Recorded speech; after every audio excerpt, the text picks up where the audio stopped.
All right, everyone. So we are very happy to have Andy Beck as our invited speaker today. Andy has a very unique background. He's trained both as a computer scientist and as a clinician, specialty in pathology.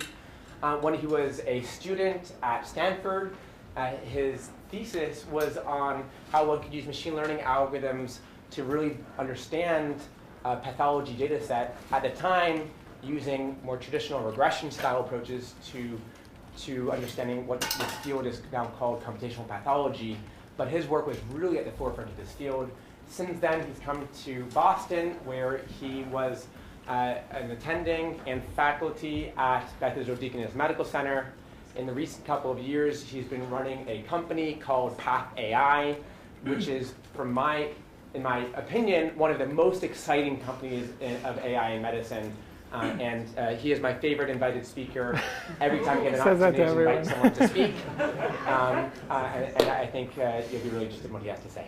Great. Well, thank you so much. Thanks for having me. Yeah, I'm really excited to talk in this course. It is a super exciting time for machine learning and pathology. And if you have any questions throughout, please feel free to ask.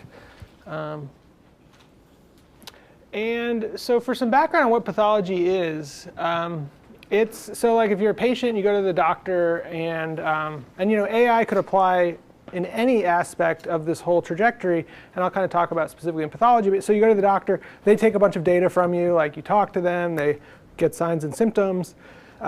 Typically, if they're at all concerned, and it could be something that's like a structural alteration that's not accessible just through taking blood work, say like a cancer, which is one of the biggest things, they'll send you to radiology where they want to, the radiology is the best way for acquiring data to look for big structural changes. So you can't see single cells in radiology, but you can see inside the body and see some large things that are changing to make evaluations for, like if you have a cough, like are you looking at lung cancer or are you looking at pneumonia? And radiology only takes you so far. And people are super excited about applying AI to radiology. But I think one thing they often forget is these images are like not very data rich compared to the core data type. I mean, this is my bias from pathology. But radiology gets you some part of the way where you can sort of triage normal stuff. And the radiologist will have some impression of what they're looking at. And often that's the bottom line in the radiology report is, impression concerning for cancer, or impression likely benign but not sure, or impression totally benign. And that will also guide subsequent decisions. But if there's some concern that something serious is going on, the patient undergoes a pretty serious procedure, which is a tissue biopsy. So pathology requires tissue to do what I'm going to talk about, which is surgical pathology that requires tissue specimens. There's also blood-based things. But then this is the diagnosis where you're starting to say, is this cancer, is this not cancer? And that report by itself can really guide subsequent decisions, which could be no further treatment or a big surgery or a big decision about chemotherapy and radiotherapy. So this is one area where you really want to incorporate data in the most effective way to reduce errors, to increase standardization, and to really inform the best treatment decision for each patient based on the characteristics of their disease. And the one thing about pathology that's pretty interesting is it's super visual. And this is just like a kind of random sampling of some of the types of different imagery that pathologists are looking at every day. I think this is one thing that draws people to the specialty is, I was saying in radiology, you're sort of looking at an impression of what might be happening based on, sending different types of images and acquiring the data and sort of trying to estimate what's going on. Whereas here you're actually staining pieces of tissue and looking by eye at actual individual cells. You can look within cells. You can look at how populations of cells are being organized. And for many diseases, this still represents sort of the core data type that defines what's going on.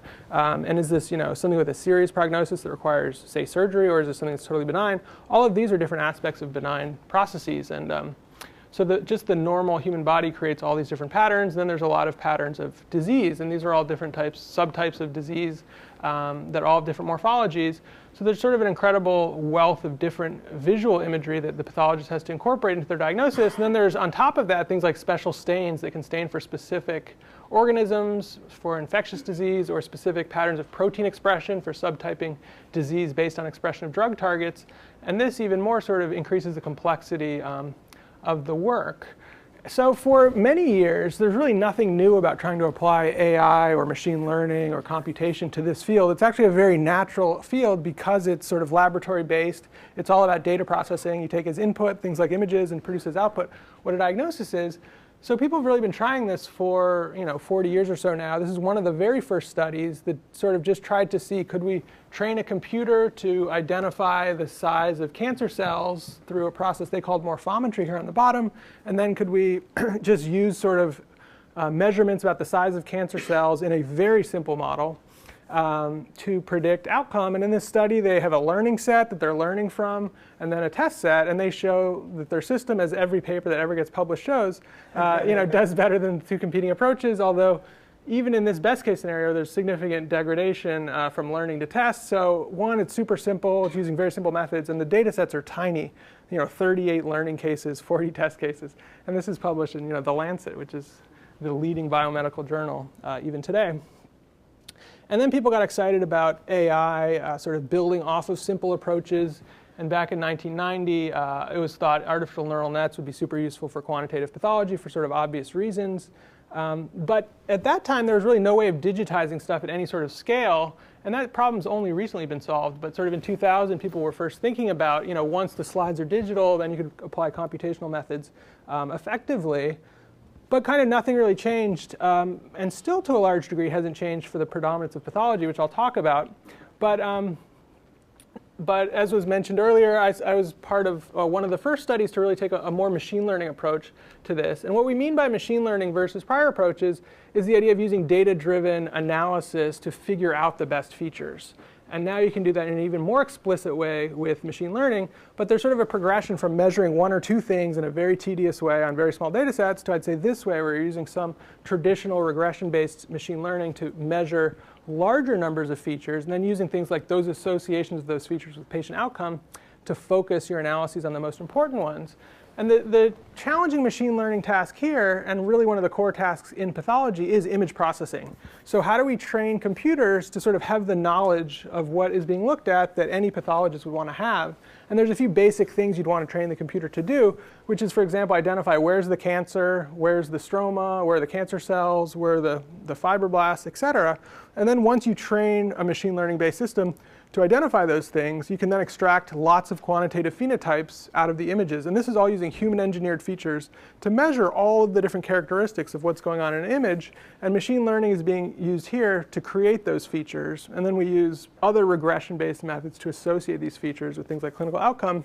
And in this work, we showed that by taking a data-driven approach, it's sort of you begin to focus on things like what's happening in the tumor microenvironment, not just in the tumor itself.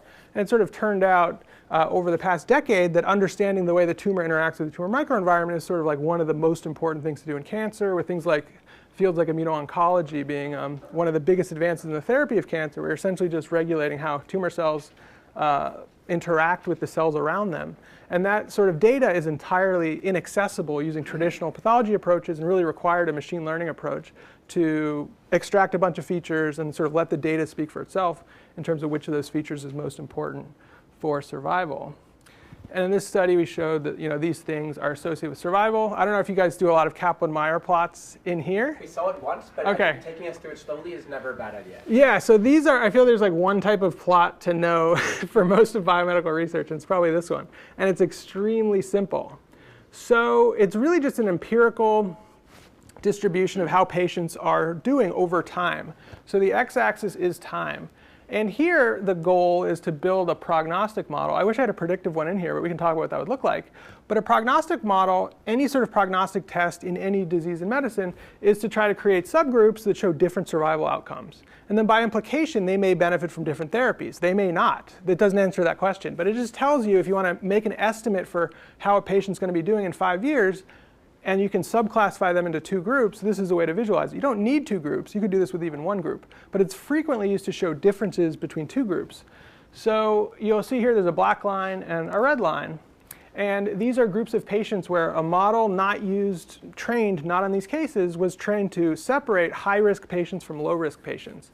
And the way we did that was we did logistic regression on a different data set, sort of trying to classify patients alive at 5 years following diagnosis versus patients deceased 5 years diagnosis. We build a model, we fix the model, then we apply it to this data set of about 250 cases. And then we just ask, did we actually effectively create two different groups of patients whose survival distribution is significantly different? So what this p-value is telling you is the probability that these two curves come from the same underlying distribution, or that there's no difference between these two curves across all of the time points. And what we see here is, there seems to be a difference between the black line versus the red line, where, say, 10 years, the probability of survival is about 80% in the low-risk group and more like 60% in the high-risk group. And overall, the p-value is very small for there being a difference between those two curves. So that's sort of like what a successful type Kaplan-Meier plot would look like if you're trying to create a model that separates patients into groups with different survival distributions. And then it's always important for these types of things to try them on multiple data sets. And here we show the same model applied to a different data set showed pretty similar overall effectiveness at stratifying patients into two groups. So why do you think doing this might be useful? I guess, anyone? Because there's actually, I think this type of curve is often confused with one that actually is extremely useful, which I would say, Why don't you wait? Sure. Don't be shy. You can call people randomly. All right. Probably if you use this to sort of build the patients who have high risks, and probably at 5 years if a patient has high risk, probably you can actually do a repeated follow-up and right, exactly, yeah. Yep. So that would be a great use. So it was saying if you know someone's at a high risk of having an event prior to 5 years, an event is when the curve goes down. So definitely the red group is at 40, almost double or something the risk of the black group. So if you have certain interventions you can do to help prevent these things, such as giving an additional treatment or giving more frequent monitoring for recurrence. Like if you can do a follow-up scan in a month versus 6 months, you could make that decision in a data-driven way by knowing whether the patient's on the red curve or the black curve. So yeah, exactly right. It helps you to make therapeutic decisions when there's a bunch of things you can do, either give more aggressive treatment or do more aggressive monitoring of disease, depending on is it an aggressive disease or a non-aggressive disease.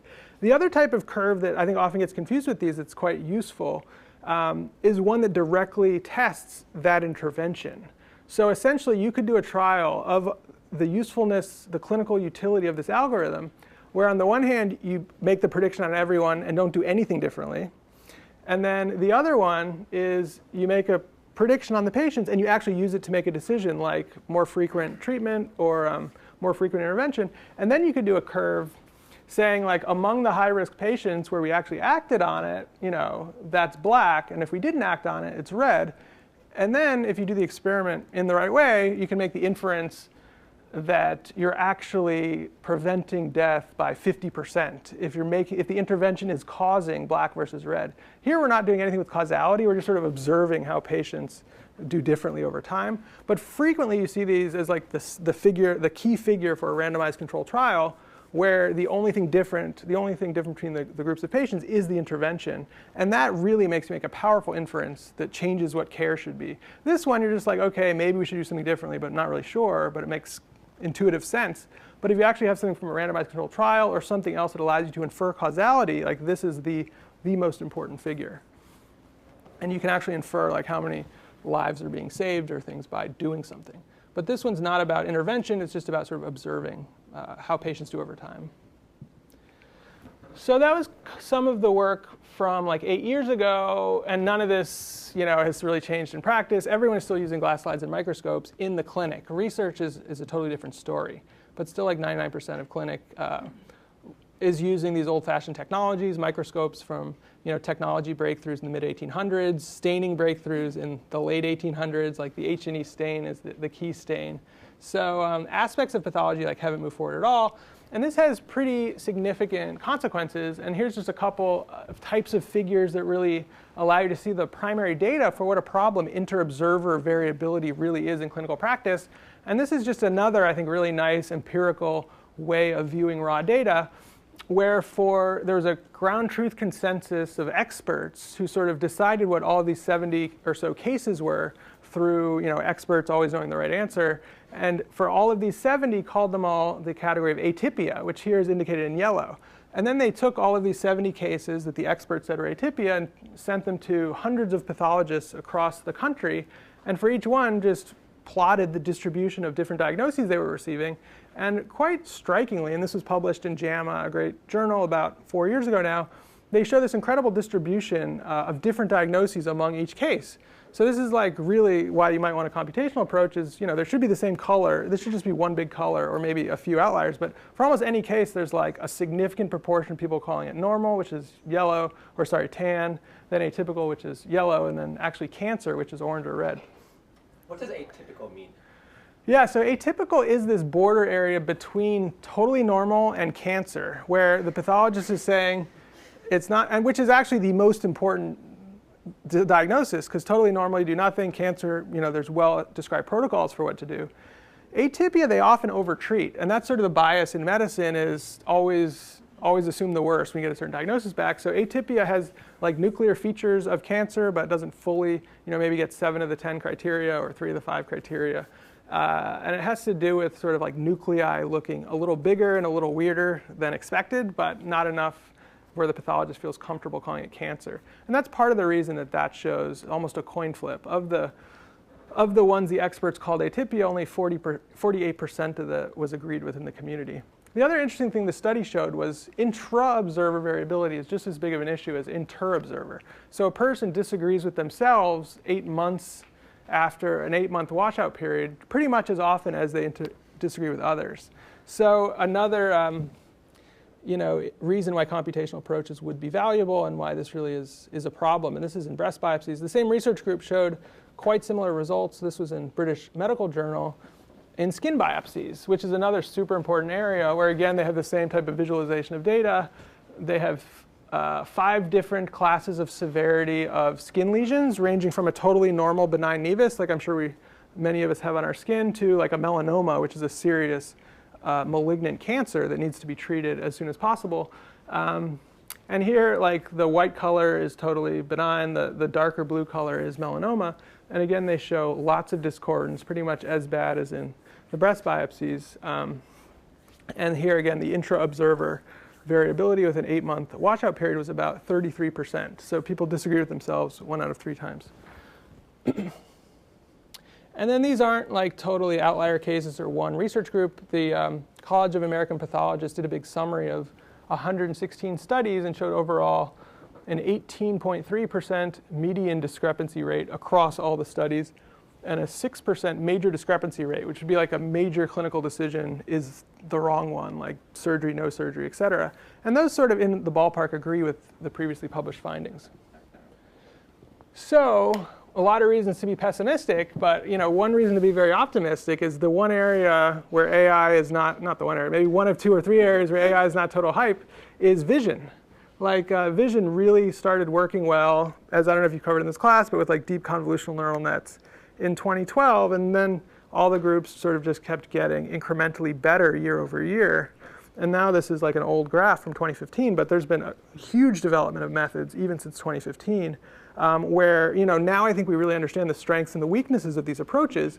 And pathology sort of has a lot of the strengths, which is super well defined, very focused questions. And I think there's lots of failures whenever you try to do anything more general. But for the types of tasks where you know exactly what you're looking for and you can generate the training data, these systems can work really well.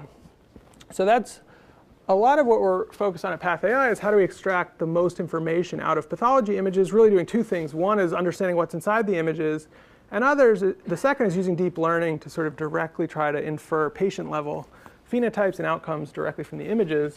And we use both traditional machine learning models for certain things, like particularly making inference at the patient level, where n is often very small. But anything that's directly operating on the image is almost some variant always of deep convolutional neural nets, which really are the state of the art for image processing.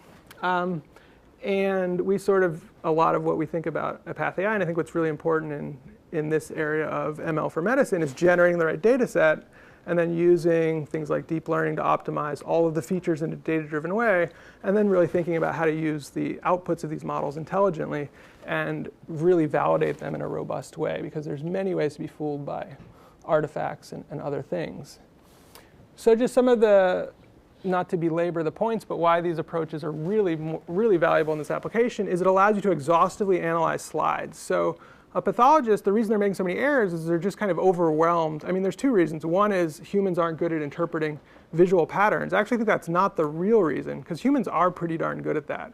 And there are difficult things people can disagree, but like when people focus on small images, frequently they agree. But these images are enormous, and humans just don't have enough time to study carefully every cell on every slide, whereas the computer, in a real way, can be forced to exhaustively analyze every cell on every slide.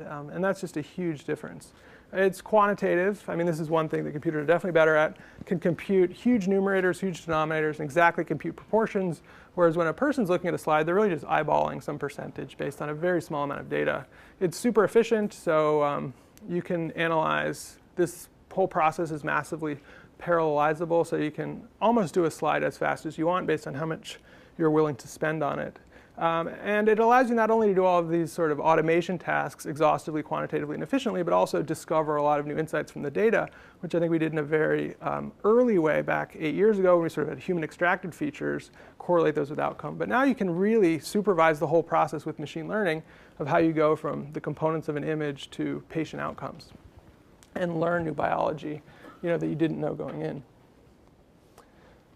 And everyone's always like, well, are you just going to replace pathologists? And I really don't think this is in any way the future. In almost every field that's like sort of like where automation is becoming very common, the demand for people who are experts in that area is increasing. And like airplane pilots is one I was just learning about today. Like they just do a completely different thing than they did 20 years ago. And now it's all about like mission control of this big system and understanding all the flight management systems and understanding all the data they're getting. And I think the job has not gotten necessarily simpler, but they're much more effective and they're doing much different types of work. And I do think the pathologist is going to move from sort of staring into a microscope with a literally very myopic focus on a very small things to being more of a consultant with physicians, integrating lots of different types of data. Things that AI is really bad at, a lot of reasoning about specific instances, and then providing that guidance to physicians. So I think the job will look a lot different, but we never really needed more diagnosticians in the future than in the past. So one example, I think we sent out a reading about this, was this concept of breast cancer metastasis as a good use case of machine learning. And this is just like a patient example. So a primary mass is discovered. So whenever one of the big determinants of the prognosis from a primary tumor is, has it spread to the lymph nodes? Because that's one of the first areas that tumors metastasize to. And the way to diagnose whether tumors have metastasized to lymph nodes is to take a biopsy and then evaluate those for the presence of cancer where it shouldn't be. And this is a task that's very quantitative and very tedious. So the International Symposium on Biomedical Imaging organized this challenge called the Chameleon 16 Challenge, where they put together almost 300 training slides and about 130 test slides, and they asked a bunch of teams to build machine learning-based systems to automate the evaluation of the test slides, both to diagnose whether the slide contained cancer or not, as well as to actually identify where on the slides the cancer was located. And kind of the big machine learning challenge here, why you can't just like throw it into a off the shelf or like on the web image classification tool, is kind of the images are so large that it's just not feasible to throw the whole image into any kind of neural net, because they can be between 20,000 to 200,000 pixels on a side. So they have millions of pixels. For that, we do this process where we start with a labeled data set, where there are these very large regions labeled either as normal or tumor, and then we build procedures, which is actually a key component of getting machine learning to work well, of sampling patches of images and putting those patches into the model. And this sampling procedure is actually incredibly important for controlling the behavior of the system, because you could sample in all different ways. You're never going to sample exhaustively just because there's far too many possible patches. So thinking about the right examples to show the system has an enormous effect on both the performance and the generalizability of the systems you're building. And some of the sort of insights we learned was how best to do the sort of sampling. But once you have these samples, it's all data-driven. Sure. Talk more about the sampling strategy, it seems. Yeah, so from a high level, you want to sort of go from random sampling, which is a reasonable thing to do, to more intelligent sampling based on knowing what the computer needs to learn more about. And one thing we've done, and so it's sort of like figuring, so the first step is sort of simple. You can randomly sample. But then the second part is a little harder to figure out what examples do you want to enrich your training set for to make the system perform even better.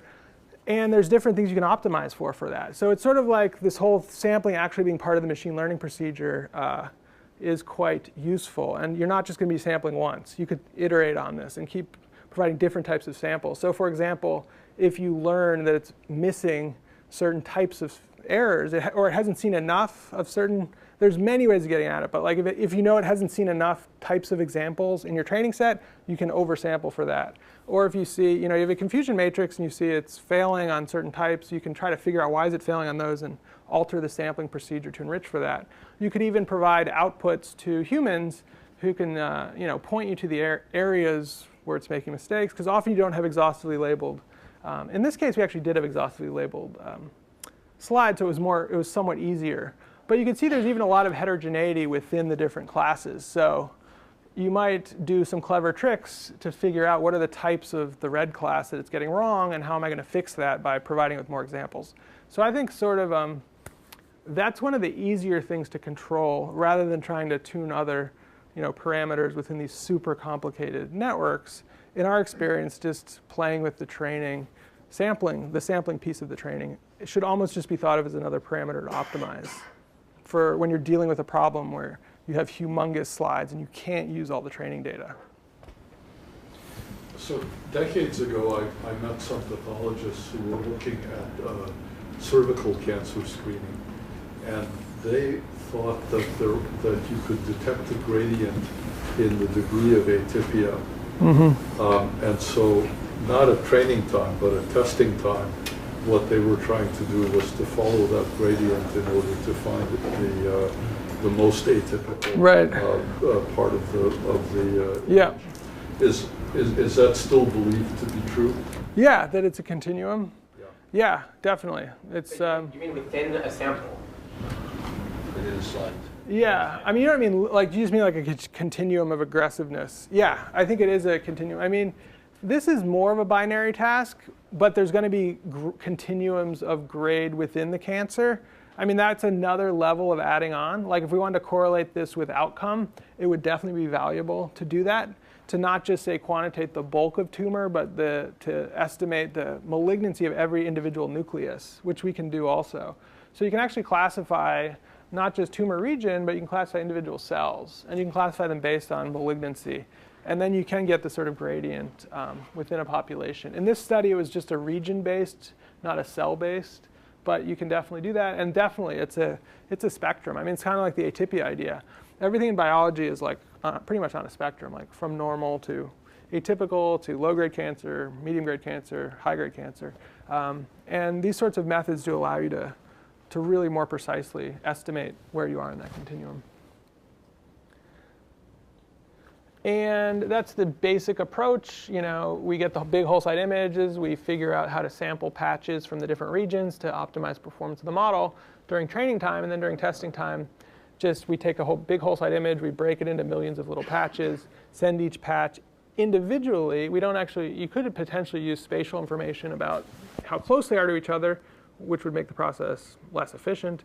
We don't do that. We just send them in individually and then visualize the output as a heat map. So, and this, I think, isn't in the reference I sent. So the one I sent showed how you were able to combine the estimates of the deep learning system with the human pathologist estimate to make the human pathologist error rate go down by like 85% and get to like less than 1%. And the interesting thing about how these systems keep getting better over time, and potentially they overfit to the competition data set, because I think we submitted it maybe 3 times, which isn't that many. But over the course of like 6 months after the first closing of the competition, people kept competing and making systems better. And actually the fully automated system on this data set achieved an error rate of less than 1% by sort of the final submission date, which was significantly better than both the pathologist and the competition, which is the error rate, I believe, cited in the initial archive paper, And also, they took the same set of slides and sent them out to pathologists operating in clinical practice, where they had really significantly higher error rates, mainly due to the fact they were more constrained by time limitations in clinical practice than in the competition. And most of the errors they're making are false negatives. Simply, they don't have the time to focus on small regions of metastasis amid these humongous gigapixel size slides. In the paper, you say you combine the machine learning outputs with the pathologist, but Yep. you don't really say how. Is Yeah. it that they look at the heat maps, or No, is it that yeah. you just sort of combine? Yeah, no, it's a great question. So today we do it that way, and that's the way in clinical practice we're building it, that the pathologist will look at both and then make a diagnosis based on incorporating both. For the competition, they was very simple, and the organizers actually did it. They interpreted them independently. So the pathologist just looked at all the slides, our system made a prediction, and it was literally like the average of the probability that that slide contained cancer that became the final score, and then the AUC went to like 99% from whatever it was, 92%, by combining these two scores. Because they make uncorrelated errors. Exactly, yeah, or hardly, pretty much uncorrelated, particularly because the pathologists tend to have almost all false negatives, and the deep learning system, tends to be fooled by a few things like artifact, and they do make uncorrelated errors, and that's why there's a huge bump in performance. Thanks. Yep. So I kind of made a reference to this, but any of these computation data sets are relatively easy to get really good at. People have shown that you can actually build models that just predict a data set, like using deep learning. Like deep learning is almost too good at finding certain patterns and can find artifact. So it's just a caveat to keep in mind. We're doing experiments on lots of real world testing of methods like this across many labs with many different staining procedures and tissue preparation procedures, et cetera, to evaluate the robustness. But that's why competition results, even ImageNet, always need to be taken with a grain of salt. And then we sort of think the value add of this is going to be huge. I mean, it's hard to tell because it's such a big image, but this is what a pathologist today is looking at under a microscope, and it's very hard to see anything. And with a very simple visualization just of the output of the AI system is red where cancer looks like it is, it's clearly sort of a great map of the areas they need to be sure to focus on. And this is real data from this example where this bright red area in fact contains this tiny little rim of metastatic breast cancer cells. It would be very easy to miss without that assistant sort of just pointing you in the right place to look at, because it's a tiny set of 20 cells amid a big sea of all these normal lymphocytes. And here's another one that, again, now you can see from low power. It's like a satellite image or something where you can focus immediately on this little red area that, again, is a tiny pocket of like 10 cancer cells amid hundreds of thousands of normal cells that are now visible from low power. So this is one application we're working on where the clinical use case will be, today people are just sort of looking at images without the assistance of any machine learning, and they just have to kind of pick a number of patches to focus on with no guidance.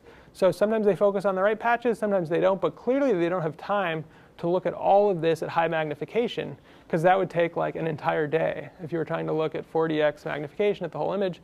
So they sort of use their intuition to focus, and for that reason they end up, as we've seen, making a significant number of mistakes. It's not reproducible because people focus on different aspects of the image, and it's pretty slow. And they're faced with this empty report. So they have to actually summarize everything they've looked at in a report, like what's the diagnosis, what's the size. So like let's say there's cancer here and cancer here. They have to like manually add the distances of the cancer in those two regions.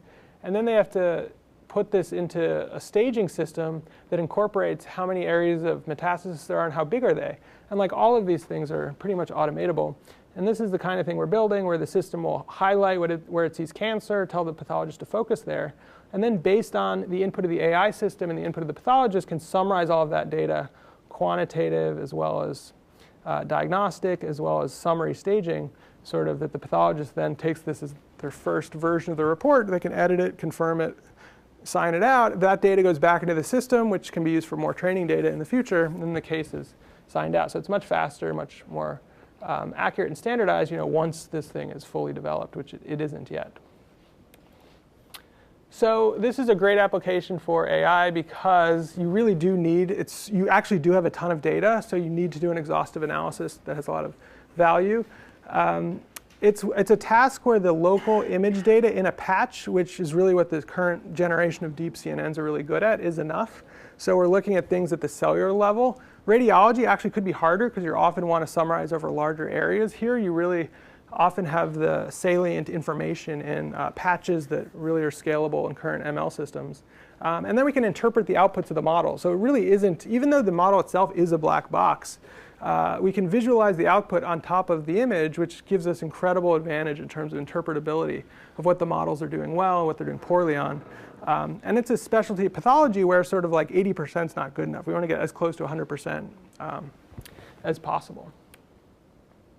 And that's one sort of diagnostic application. The last, or one of the last examples I'm going to give has to do with precision immunotherapy, where we're not only trying to identify what the diagnosis is, but to actually subtype patients to predict the right treatment. And as I mentioned earlier, immunotherapies are really important and exciting, relatively new area of cancer therapy, which was another one of the big advances in 2012, around the same time that deep learning came out. The first studies came out showing that targeting a protein mostly on tumor cells, but also on immune cells, the PD-1 or the PD-L1 protein, which the protein's job when it's on is to inhibit immune response. But in the setting of cancer, the inhibition of immune response is actually bad for the patient because the immune system's job is to really try to fight off the cancer. So they realized a very simple therapeutic strategy of just having an antibody that binds to this inhibitory signal can sort of unleash the patient's own immune system to really end up curing really serious advanced cancers. And that image on the top right sort of speaks to that, where this patient had a very large melanoma, and then they just got this antibody to target to sort of reinvigorate their immune system, and then the tumor really shrunk. And one of the big biomarkers for assessing which patients will benefit from these therapies is the tumor cell or the immune cell expressing this drug target, PD-1 or PD-L1. And the one they test for is PD-L1, which is the ligand for the PD-1 receptor. So this is often the key piece of data used to decide who gets these therapies, and it turns out pathologists are pretty bad at scoring this, not surprisingly because it's very difficult and there's millions of cells potentially per case. And they show an inter-observer agreement of only 0.86 for scoring it on tumor cells, which isn't bad, but 0.2 for scoring it on immune cells, which is super important. So this is a drug target we're trying to measure to see which patients might get this life-saving therapy, but the diagnostic we have is super hard to interpret. And some studies for this reason have shown sort of mixed results about how valuable it is. In some cases it appears valuable, in other cases it appears it's not. So we want to see, would this be a good example of where we can use machine learning? And for this type of application, this is really hard, and we want to be able to apply it across not just one cancer, but like 20 different cancers. So we built a system at PathAI for generating lots of training data at scale. And that's something that a competition just won't get you. Like that competition example had like 300 slides. Once a year they do it. But we want to be able to build these models, every week or something. So now we have something like 500 pathologists signed into our system that we can use to label lots of pathology data for us and to really build these models quickly and really high quality. So now we have something like over 2.5 million annotations in the system. And that allows us to build tissue region models. And this is immunohistochemistry in a cancer, where we've trained a model to identify all of the cancer epithelium in red, the cancer stroma in green. So now we know where the protein is being expressed in the epithelium or in the stroma. And then we've also trained cellular classification. So now for every single cell, we classify it as a cell type. Is it a cancer cell or a fibroblast or a macrophage or a lymphocyte? And is it expressing the protein based on how brown it is?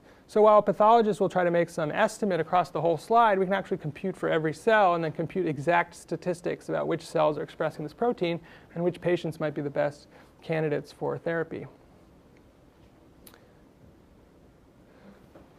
And then the question is, can we identify additional things beyond just PD-L1 protein expression that's predictive of response to immunotherapy? And we've developed some machine learning approaches for doing that. And part of it's doing things like quantitating different cells and regions on H&E images, which currently aren't used at all in patient subtyping. But we can do analyses to extract new features here and to ask, even though nothing's known about these images and immunotherapy response, can we discover new features here? And this would be an example routinely of the types of features we can quantify now using deep learning to extract these features on any case. And this is sort of like every sort of pathologic characteristic you can sort of imagine. And then we correlate these with drug response and can use this as a discovery tool for identifying new aspects of pathology predictive of which patients will respond best. And then we can combine these features into models. This is sort of a ridiculous example because they're so different. But this would be one example where the output of the model, and this is totally fake data, but I think it just to get to the point, is here the color indicates the treatment, where green would be the immunotherapy, red would be the traditional therapy. And the goal is to build a model to predict which patients actually benefit from the therapy. So this may be an easy question, but what do you think, if the model's working, what would the title of the graph on the right be versus the graph on the left? If these are the ways of classifying patients with our model. And the classifications are going to be responder class or non-responder class. And the color indicates the drug. So the drug works or the drug doesn't work. That's right. But what's the output of the model? But you're right. The interpretation of these graphs is drug works, drug doesn't work. It's kind of a tricky question, right? But like, what is our model trying to predict? What? Like whether the person's going to die or not, or it looks like, likelihood of death is just not as high on the right. But I think the overall likelihood is the same on the two graphs, right versus left. You don't know how many patients are in each arm, but I think the one piece on it, so green is experimental treatment, red is conventional treatment. Maybe I already said that. So here, and it's sort of like a read my mind type question, but here the output of the model would be responder to the drug would be the right class of patients, and the left class of patients would be non-responder to the drug. So you're not actually saying anything about prognosis, but you're saying that I'm predicting that if you're in the right population of patients, you will benefit from the blue drug. And then you actually see that on this right population of patients, the blue drug does really well. And then the red drug are patients who we predicted would benefit from the drug, but because it's an experiment, we didn't give them the right drug. And in fact, they did a whole lot worse. Whereas the one on the left, we're saying you don't benefit from the drug, and they truly don't benefit from the drug. So this is the way of using an output of a model to predict drug response, and then visualizing whether it actually works. And it's kind of like the example I talked about before, but here's like a real version of it. And you can learn this directly using machine learning to try to say, I want to find patients who actually benefit the most from a drug.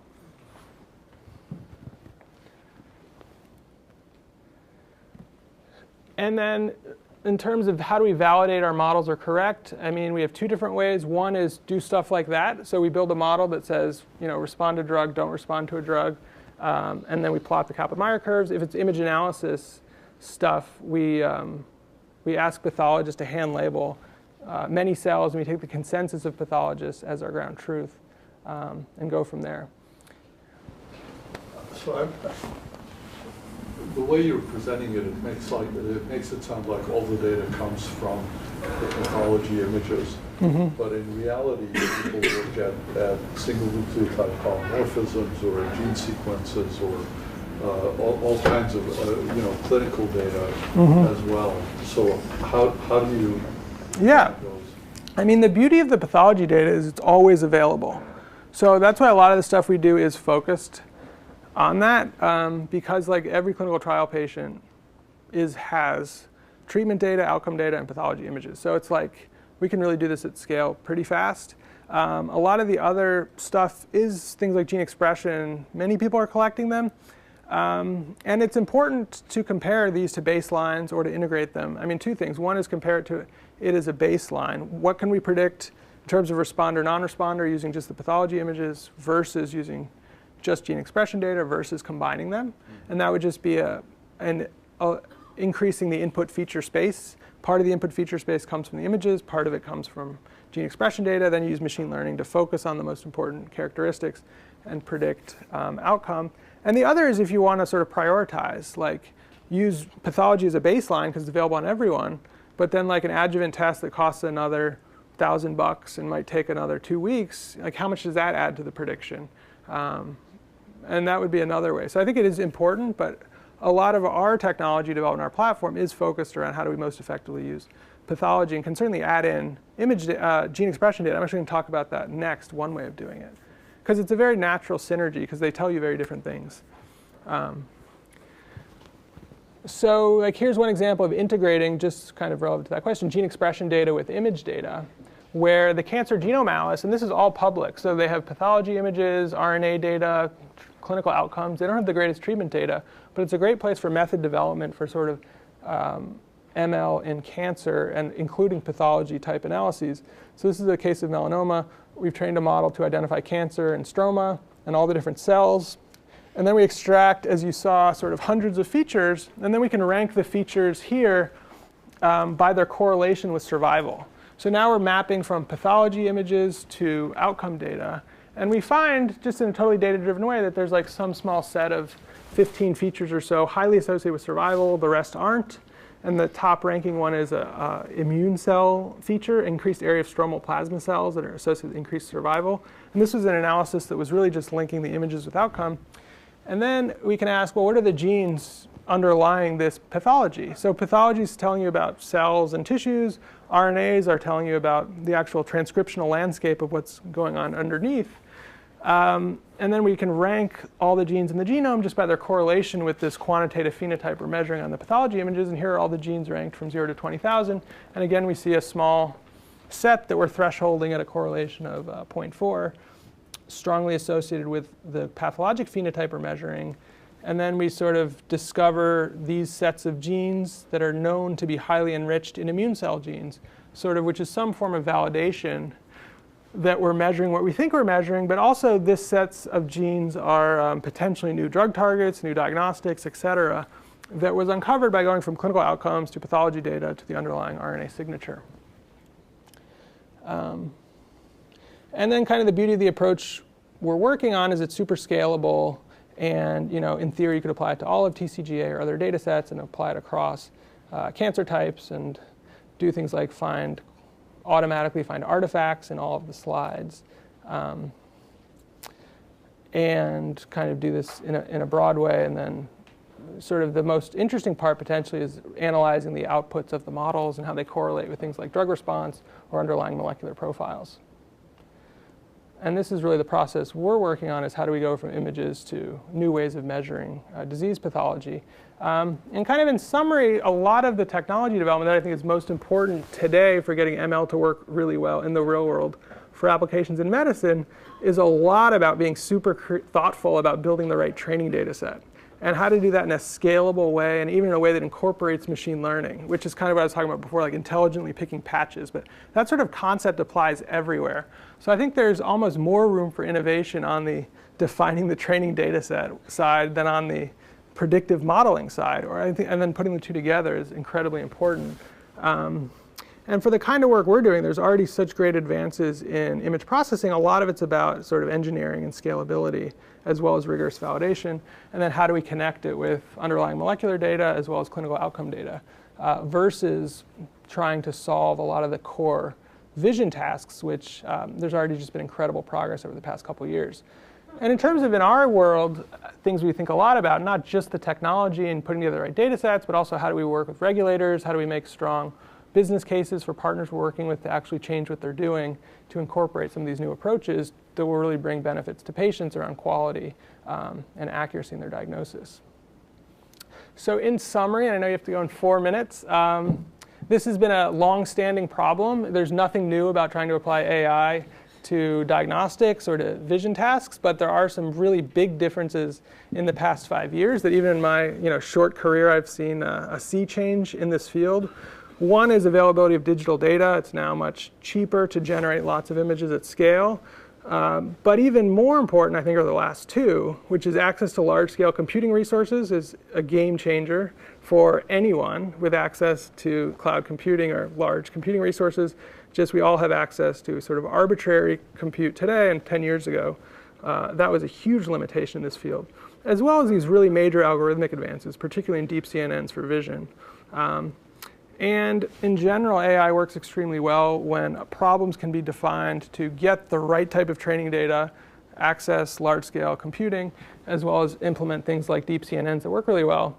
And it sort of fails everywhere else, which is probably 98% of things. But if you can create a problem where the algorithms actually work, you can have lots of data to train on, they can succeed really well. And this sort of vision-based AI-powered pathology, it's broadly applicable across really all image-based tasks in pathology. It does enable integration with things like omics data, genomics, transcriptomics, SNP data, et cetera. And in the near future, we think this will be incorporated into clinical practice. And even today, it's really central to a lot of research efforts. And I just want to end on a quote from 1987, where in the future, AI can be expected to become staples of pathology practice. And I think we're much, much closer than 30 years ago. And I want to thank everyone at PathAI, as well as Hunter, who really helped put together a lot of these slides. And we do have lots of opportunities for machine learning engineers, software engineers, et cetera, at PathAI. So certainly reach out if you're interested in learning more. And I'm happy to take any questions if we have time. So thank you.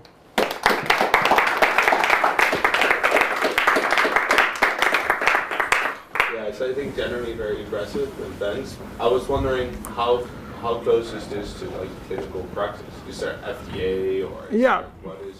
So, I mean, actual clinical practice probably 2020, like early mid 2020.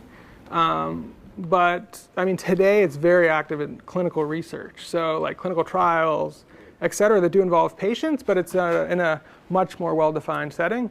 But the first clinical use cases, at least of the types of stuff we're building, will be, I think, about a year from now. And I think it'll start small and then get progressively bigger. So I don't think it's going to be everything all at once transforms in the clinic, but I do think we'll start seeing the first applications out.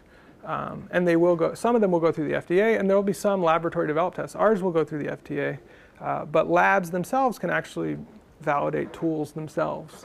And that's another path. Sure.